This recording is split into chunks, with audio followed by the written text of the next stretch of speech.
Motion of freely falling body activity பாருங்கள். Take a large stone and a small eraser. Stand on the top of a table and drop them simultaneously from the same height. What do you observe? அது என்ன சொல்கிறாங்க அப்படின்னா, ஒரு பெரிய கல்லும் ஒரு small எரேசரும் எடுத்துக்க சொல்கிறாங்க. ஒரு டேபிள் மேலே ஏறி நின்று சைமல்டேனியஸாக ரெண்டையும் ஒரே டைமில் நாம் வந்து கீழே ட்ராப் பண்ண சொல்கிறாங்க. அப்போ நம்ம என்ன உணர முடியும் அப்படின்னு கேட்குறாங்க. Now take a small eraser and a sheet of paper. இப்போது அந்த ஸ்மால் எரேசரும் ஒரு சிங்கிள் ஷீட் ஆஃப் பேப்பரும் எடுத்துக்க சொல்கிறாங்க. Drop them simultaneously from the same height. அதையும் அதே மாதிரி ஒரே டைமில் ஒரே ஹைட்லேருந்து விட சொல்கிறாங்க. What do you observe? This time take 2 sheets of paper having same mass and crumple one of the sheets into a ball. Next வந்து தேர்டாக வந்து என்ன சொல்கிறாங்கன்னா, 2 single sheet of paper மட்டும் எடுத்துக்க சொல்கிறாங்க. அதில் ஒரு ஷீட் ஆஃப் பேப்பரை க்ரம்பிள் பண்ண சொல்லி, அதாவது கசக்கி ஒரு பால் ஷேப்பில் மாற்ற சொல்கிறாங்க. Now drop the sheet and the ball from the same height. அந்த ஷீட்டையும் அந்த பேப்பர் ஷீட் பால்லையும் சேம் ஹைட்லேருந்து சைமல்டேனியஸாக ட்ராப் பண்ண சொல்கிறாங்க. What do you observe? இப்போ என்ன உணர்றீங்க அப்படின்னு கேட்குறாங்க. From activity 4 you can observe that both the stone and the eraser reach the surface of the earth almost at the same time. அந்த ஃபஸ்ட்டு ஒன் நம்ம பண்ணோம் இல்லையா, அதில் வந்து என்னென்னா அந்த ஸ்டோனும் எரேசரும் ஆல்மோஸ்ட் ஈக்குவலாக வந்து ஒரே சேம் டைமில் வந்து அந்த எர்த்தோட சர்ஃபேஸை ரீச் பண்ணுது. When you drop the eraser and paper, the eraser reaches first and the sheet of paper reaches later. அந்த செகண்ட் ஒன் பண்ணோம் இல்லையா, அதில் வந்து என்ன அப்படின்னா அந்த எரேசர் வந்து சீக்கிரமாக வந்து எர்த்தோட சர்ஃபேஸை ரீச் ஆகுது. எதை கம்பேர் பண்ணும்பொழுது அப்படின்னா அந்த ஷீட் ஆஃப் பேப்பரை கம்பேர் பண்ணும்பொழுது. You can also observe that the paper crumpled into a ball reaches grounds first and plain sheet of paper reaches later. Third ஒனில் அந்த க்ரம்பிள் பண்ண பேப்பர் ஷீட் பால் வந்து சீக்கிரமாக எர்த்தோட சர்ஃபேஸ்க்கு ரீச் ஆகுது. எதை கம்பேர் பண்ணும்பொழுது அப்படின்னா அந்த சிங்கிள் ஷீட் ஆஃப் பேப்பர்.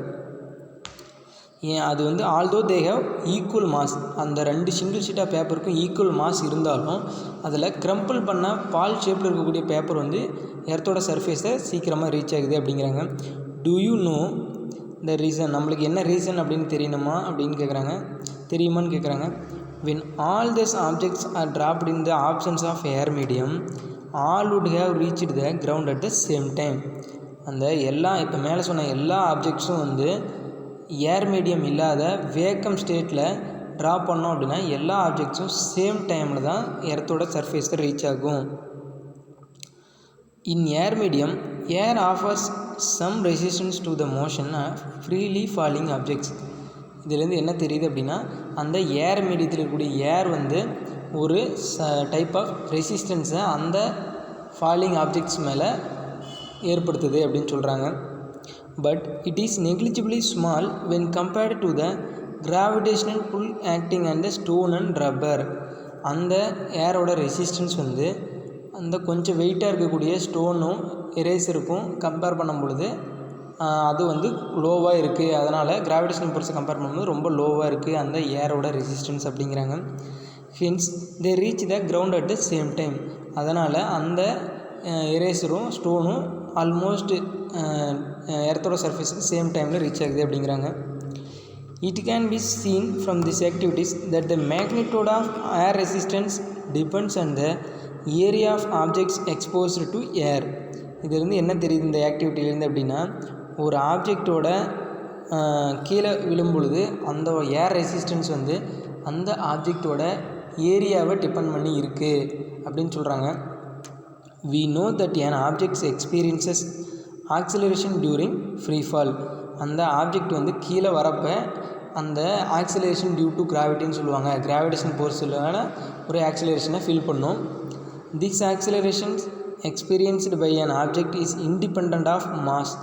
அந்த ஆக்சிலரேஷன் அந்த ஆப்ஜெக்டோட மாஸை இண்டிபெண்ட் பண்ணும், பொறுத்து இருக்காது அப்படின்னு சொல்கிறாங்க. This means that all objects hollow or solid big or small should fall at the same rate. அப்போ அந்த ஆப்ஜெக்ட்டுக்கோட ஆக்சிலரேஷன் அப்படிங்கிறது இண்டிபெண்ட் ஆஃப் மாஸை பொறுத்து இல்லை அப்படின்னு சொல்கிறாங்க. அப்போ எல்லா ஆப்ஜெக்ட்டும் சேம் டைமில் தான் ஃபாலோ ஆகும். The equation of motion for a freely falling body can be obtained by replacing A in equations with G, the acceleration due to gravity.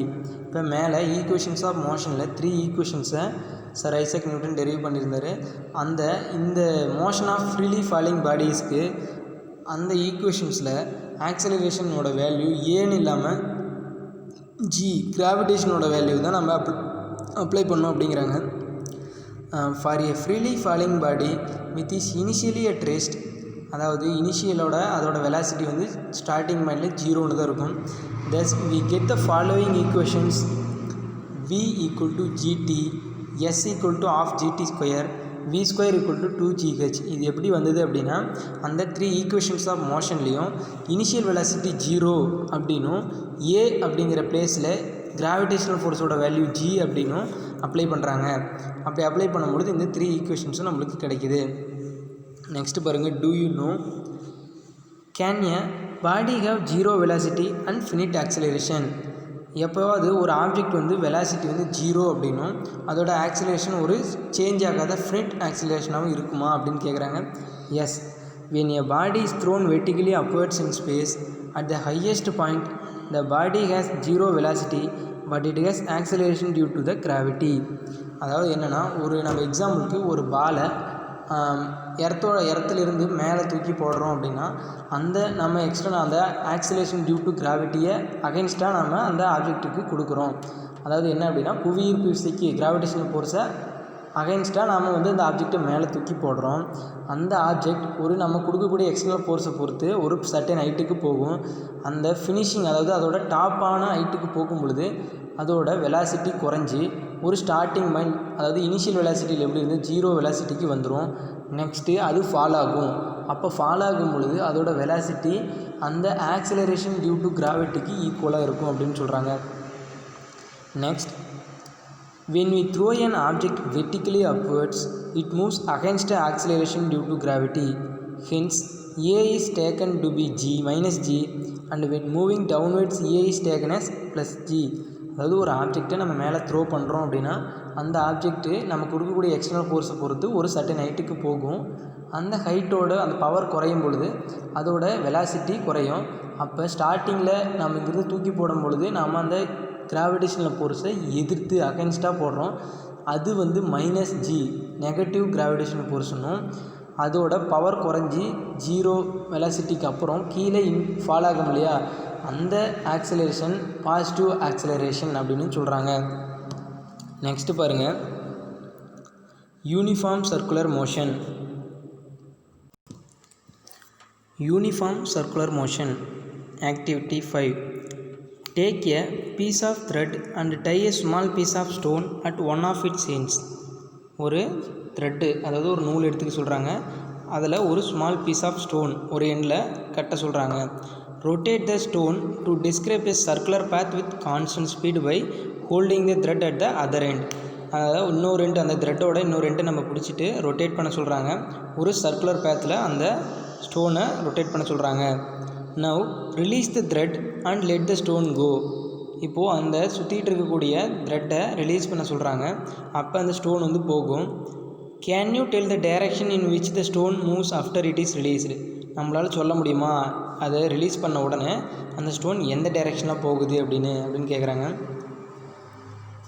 If you carefully observe on being released the stone moves along a straight line tangential to the circular path. அதாவது நாம் அதை circular பேத்தில் rotate பண்ணிகிட்ருக்கோம். திடீர்னு release பண்ணும் பொழுது அதோட பேத் வந்து straight லைனாக தான் மூவ் ஆகும். அதாவது சர்க்குலர் பேத்துக்கு அகைன்ஸ்டாக ஒரு ஸ்ட்ரெயிட் லைனில் மூவ் ஆகுது அப்படின்னு சொல்கிறாங்க. This is because once the stone is released, it continues to move along the direction it has been moving at that instant. This shows that the direction of motion changes at every point when the stone was moving along the circular path. அதாவது ஒரு object circular பேத்தில் ரொட்டேட்டிங்கில் இருக்குது அப்படின்னா அதோட direction வந்து ஒவ்வொரு பாயிண்ட்டுக்கும் change ஆகிக்கிட்டே இருக்கும். அது வந்து அதோட வெலாசிட்டியை சேஞ்ச் பண்ணும் அப்படின்னு சொல்கிறாங்க. When an object is moving with a constant speed along a circular path, the velocity changes due to the change in direction. ஒரு ஆப்ஜெக்ட் கான்ஸ்டன்ட் ஸ்பீடில் சர்க்குலர் பேத்தில் ரொட்டேட் ஆகிட்டுருக்கு, மோஷனில் இருக்குது அப்படின்னா அந்த ஆப்ஜெக்ட் அதோட எவரி பாயிண்டில் வந்து வெலாசிட்டி சேஞ்ச் ஆகிட்டு இருக்கும், அதோட டைரக்ஷனும் சேஞ்ச் ஆகிட்டு இருக்கும் அப்படின்னு சொல்கிறாங்க. Hence it is N accelerated motion. இது வந்து ஒரு ஆக்சிலரேட்டட் மோஷன் அப்படின்னு சொல்கிறாங்க. ஏன் அப்படின்னா அது வந்து அதோட ஒவ்வொரு பாயிண்ட்லேயும் அதோட வெலாசிட்டி சேஞ்ச் ஆகிட்டே இருக்குது. வெலாசிட்டி சேஞ்ச் ஆனால் அதோட மோஷன் வந்து ஒரு accelerated motion. For example, revolution of earth around the sun, revolution of moon around the sun and the tip of the second hand of a clock are all accelerated motion. accelerated motionக்கு ஒரு example சொல்கிறாங்க. Elliptical பேத்தில் earth வந்து சன்னை rotate பண்ணுது, அதே போல் எர்த்தை Moon வந்து rotate பண்ணுது. அந்த கிளாக்கில் இருக்கக்கூடிய அந்த டிப் ஆஃப் செகண்ட்ஸ் கிளாக்கும் வந்து ஒரு சர்க்குலர் பேத்தில் ரொட்டேட்டிங்கில் இருக்குது. இதெல்லாம் வந்து ஆக்சிலரேட்டட் மோஷனுக்கான எக்ஸாம்பிள்ஸ் அப்படின்னு சொல்கிறாங்க. If an object moving along a circular path of radius r takes time t to come back its starting position, then the speed v is given by, அதாவது ஒரு object circular பேத்தில் ரொட்டேட்டிங்கில் இருக்குது அப்படின்னா அதோட speed ஒரு ரொட்டேஷனுக்கு எவ்வளோ speed அப்படின்னு நம்ம எடுத்துக்கோம் அப்படின்னு தெரியணும். அப்படின்னா அந்த சர்க்குலர் பேத்தோட சர்க்கம்ஃபரன்ஸும் அதுக்கான டைம், ஒரு ரொட்டேஷனுக்கு எடுத்துக்கூடிய டைம், அது ரெண்டு இருந்தால் அதோட ஸ்பீடு நம்மளால் சொல்ல முடியும். அப்போ சர்க்கம்ஃபரன்ஸுக்கான ஃபார்முலா என்ன அப்படின்னா சர்க்கம்ஃபரன்ஸுக்கான ஃபார்முலா என்னென்னா 2πr, அப்புறம் டைமோட வேல்யூ t. ஸோ ஸ்பீடோட வேல்யூ வந்து v ஈக்குவல் டு 2πr/t.